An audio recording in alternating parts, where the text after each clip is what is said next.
Hello friends, I am Aditya and you are watching German class. Welcome back to the new session. This is preposition special. Preposition की practice करेंगे. एक sentence है, उसमें तीन options है 1 to 3. You have to choose the correct answer and you can write in the comment whether the correct answer or your option 1, 2 or 3. We'll do this together and in the end you will tell me how much marks you got. So let's start this short video but very informative for all the learners, whether beginner or advanced learner. Preposition is very important part of German grammar. Let's begin with our first sentence. पहला sentence, Ich bin jetzt meinem Freund. मैं अभी अपने दोस्त के पास हूं. मेरा sentence क्या है? I am now with my friend. मैं अभी अपने दोस्त के पास हूं, ये मुझे बोलना है. मैं अभी अपने दोस्त के पास हूं. Ich bin jetzt by meinem Freund. To be with someone. यहाँ पे वर्ब क्या है? To be. I am with my friend. I am with my friend. मैं अपने दोस्त के साथ हूँ. By. Mit मत लगाना. Mostly students mit लिखेंगे, गलत होगा. Ich bin by meinem Freund. Mit कब आएगा? यदि आप बोलते हो I play with my friend. I am cooking with my friend. I am learning German with my friend. Ich lerne Deutsch mit meinem Freund. Ich lerne Deutsch. Ich spiele mit meinem Freund. Ich koche mit meinem Freund. यहाँ पे आपको mit लिखना है. यहाँ पे मिट आ सकता है बट इश बिन बाय माइनम फ्रेंड. ठीक है, याद रहेगा. सेकंड सेंटेंस, गेस दू इन स्टाडियम. तुम कहां जा रहे हो? Where are you going to? Answer है इन स्टेडियम. इन स्टाडियम. इन प्लस दास इन स्टाडियम. तो क्या होगा? क्वेश्चन बताना है क्या होगा. वोहिन वन. वीडियो को पॉज करो, अपना आंसर कमेंट में लिखो और फिर देखो मेरा आंसर जो था वो सही है कि नहीं, आपका आंसर मैच करता है कि नहीं. वोहिन गेस दू. वोहिन गेस दू. Where are you going to. यहाँ पे मोस्टली स्टूडेंट्स वो लिखते हैं, वो बिल्कुल गलत है. हम बोलते क्या है? Where are you going to. Where नहीं बोलते, where are you going to. तुम कहाँ जा रहे हो? स्टेडियम जा रहे हो. इन स्टाडियम. इंस क्या है ये? इन प्लस दास, ये होता है इंस, शॉर्ट फॉर्म. जैसे इंस रेस्टोरेंट, इंस कीनो, ऐसे होता है इन स्टाडियम. आपने पढ़ा होगा, इंस कीनो भी पढ़ा होगा, सिनेमा हॉल में जाना. ठीक है. इंस रेस्टोरेंट भी पढ़ा होगा आपने, रेस्टोरेंट में जाना. ठीक है. और आपने इंस थिएटर भी पढ़ा होगा. ठीक है. तो ये इसका आंसर. तो इन स्टाडियम, इस तरह से स्टेडियम भी इंस होता है. नेक्स्ट सेंटेंस, वी फील वर इस्ट दो सू आबेंट. तुम कितने बजे खाते हो इवनिंग में? Eight what time do you eat in the evening. ये मेरा पूरा क्वेश्चन है. Eight what time do you eat in the evening. कितने बजे तुम इवनिंग में खाना खाते हो? डिनर कब करते हो? किस टाइम करते हो? कितने बजे? बताओगे करेक्ट ऑप्शन क्या होगा? 1 होगा या कोई भी ऑप्शन नहीं है, ऐसा भी हो सकता है आपको लगता है, या फिर करेक्ट आंसर इज वी फील हुआ. It's a phrase. वी फील हुआ means at what time. At what time means आपको एक पर्टिकुलर टाइम बताना है. 7 o'clock, 8 o'clock, 9 o'clock, 10 o'clock in the evening. वी फील हुआ means at what time. You have to tell particular time. वी फील हुआ. 1 नहीं आ सकता क्योंकि 1 का क्वेश्चन ही अलग होता है. 1 SNG सिंपल. यहाँ पे वी फील हुआ. ठीक है. Mein Vater kommt gerade der Arbeit. My father is just coming from the work. मेरे फादर अभी जस्ट वर्क से आ रहे हैं, काम पे से आ रहे हैं. Aus mit phone. काम पे से आना, वर्क प्लेस पे से, काम पे से, ऑफिस पे से आना. फोन डेयर आरबाइट, हमेशा फोन लगेगा. डाटिव होती है तो डी आरबाइट. पता है आपको डाटिव में डी चेंज होता है डेयर में. तो यहाँ पे डी आरबाइट है एक्चुअली, आर्टिकल ओरिजिनल डी, और डी को डेयर में कन्वर्ट किया है. फोन क्या है? डाटिव प्रेपोजिशन है. आपको डाटिव प्रेपोजिशन पता है और कौन कौन सी होती हैं? कमेंट करके बताना डाटिव प्रेपोजिशन कौन कौन सी होती है. पता है या मैं कुछ लिख के दिखा देता हूँ आपको. चलो वीडियो पॉज करो और आप भी लिखो और फिर मैच करते हैं.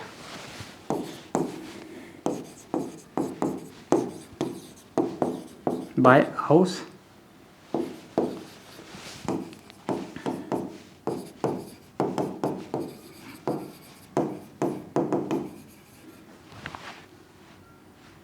अगर कोई मिस हो गई है तो आप कमेंट में बताओगे. कोई प्रपोजिशन मैंने छोड़ी है तो लिखोगे. एज गिफ्ट विनेगर 100 मेंशन इन फेस्ट. There are less than 100 people in the festival. Festival में 100 लोगों से भी कम लोग हैं, 100 से भी कम लोग हैं. There are less than 100 people in the fest. In the fest. Preposition correct क्या होगा? प्रेपोजिशन भी हो सकता है, दूसरा आंसर भी यहाँ पे ये प्रेपोजिशन का सेंटेंस है कि नहीं देखते हैं पूरा सेंटेंस। वेनिगर आल्स, एज गिफ्ट वेनिगर आल्स, हमेशा कंपैरिजन करते हैं, पता है आपको कॉम्पराटिव में जब हम कंपैरिजन करते हैं, कॉम्पराटिव डिग्री आपने पढ़ा है, कॉम्पराटिव में हम आल्स लिखते हैं। आल्स मतलब जब हम कंपैरिजन कर रहे हैं एक और दो, 1 और 2 में, तो यहाँ पे हम बोलते हैं लेस देन, तो देन का मतलब आल्स होता है जर्मन में, वेनिगर आल्स, लेस देन 100 पीपल।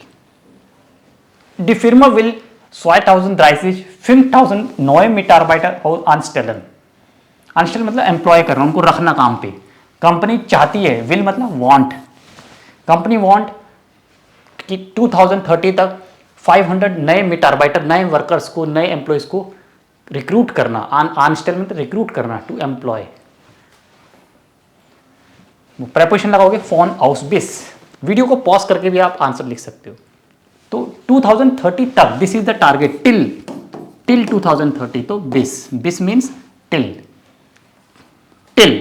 बिस 32, जैसे आप बोलते हो बिस दिसंबर फारे इस नाक डॉइचलैंड, बिस Januar schreibe ich B1-Prüfung, bis April beste ich die B1-Prüfung।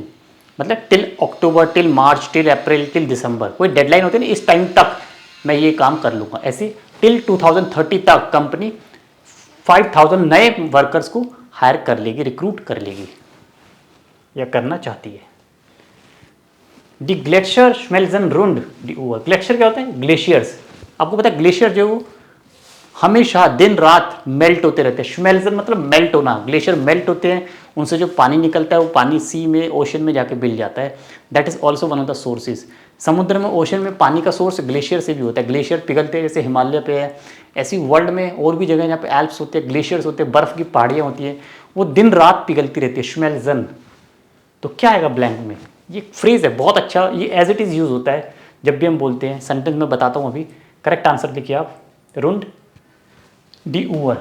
Answer रुंड D ऊवर हम बोलते हैं 24/7, मतलब 2400 घंटे हम बोलते हैं 24/7। ऐसे ग्लेशियर 24/7 श्मेल्जन मेल्ट होते रहते हैं।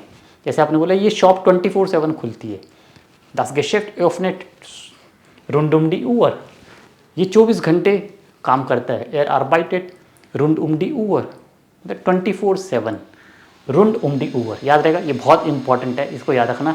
एक सेंटेंस कमेंट में बनाओगे इससे, रुंड डी ऊवर से।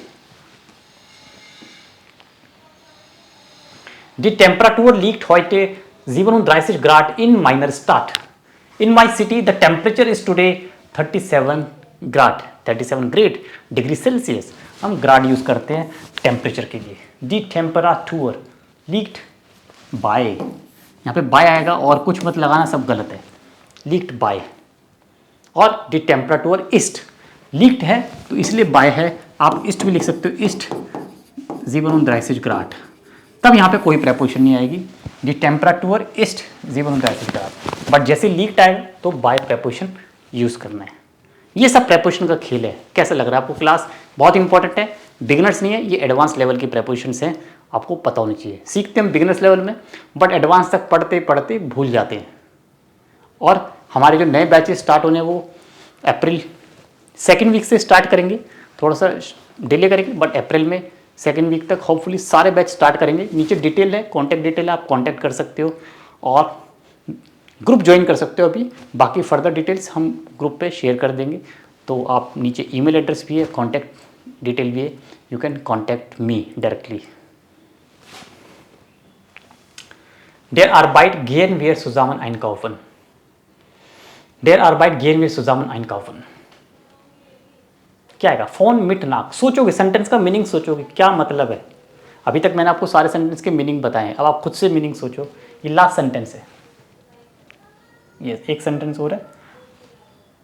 नाक डेयर आर्बाइट, देखो बन रहा ना, आफ्टर द वर्क, काम के बाद हम साथ में ही शॉपिंग चलेंगे। सुजामन, हम साथ में शॉपिंग चलेंगे काम के बाद।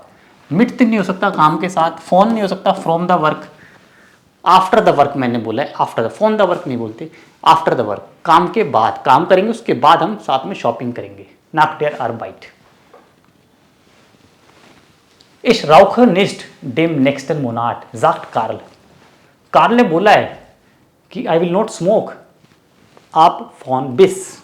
सोचोगे दोबारा सेंटेंस का मतलब क्या, मीनिंग सोचना आपको। Once you understand the meaning you can easily figure out the correct option. This is preposition based sentences which are very very essential.